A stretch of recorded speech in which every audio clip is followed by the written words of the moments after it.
আচ্ছা ভাই, আপনার দোকানে কি পানি আছে? হ্যাঁ ভাই, পানি আছে। তাহলে সাবান আছে? হ্যাঁ ভাই, সাবানও আছে। আচ্ছা ভাই, তাহলে সাবান আর পানি দিয়ে ভালোভাবে হাত ধুয়ে 5 টাকার মুড়ি দিন তো। আপনার লজ্জা করে না? আবার আমার দোকানে ফোন চুরি করতে এসেছেন। আমার কি দোষ? আপনি তো দরজার সামনে লিখে রাখছেন ধন্যবাদ, আবার আসবেন। আচ্ছা ভাই, আপনার দোকানে কি সবকিছু পাওয়া যায়? হ্যাঁ ভাই, আমার দোকানে সবকিছুই পাবেন। বিস্কিট আছে? সরি, বিস্কিট একটু আগেই শেষ হয়ে গেছে। আচ্ছা, চাল আছে?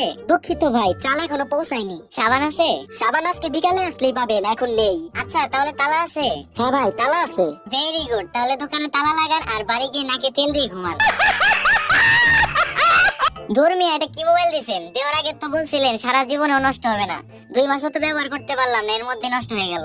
সারা জীবনের গ্যারান্টি দিয়েছিলাম তো ঠিকই, কিন্তু তখন আপনাকে দেখে মনে হয়েছিল আপনি বেশি দিন টিকবেন না।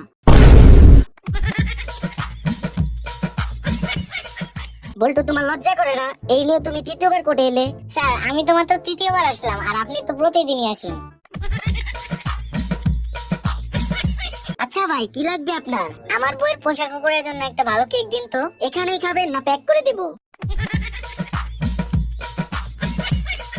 তুমি নিজে হাতে তোমার মা বাবাকে গুলি করে মেরে ফেলেছো, এটা স্বীকার করার পর তোমার কি কিছু বলার আছে? আমি তো এতিম, এতিমের অপরাধ মাফ করে দিন হুজুর। আচ্ছা ভাই, আপনার দোকানে কি চাই আছে? হ্যাঁ, অবশ্যই আছে। তো ভাই, দাম কত? মাত্র 450 টাকা। একদম বলেন ভাই, যে দাম বলছেন এই দামে তো এক জোড়া ভালো জুতা পাওয়া যায়। তা পাওয়া যায়, কিন্তু সে জুতা জোড়া কি গলায় ঝুলানোটা ঠিক হবে? আচ্ছা ভাই, আপনার কাছে কি টয়লেট পেপার আছে?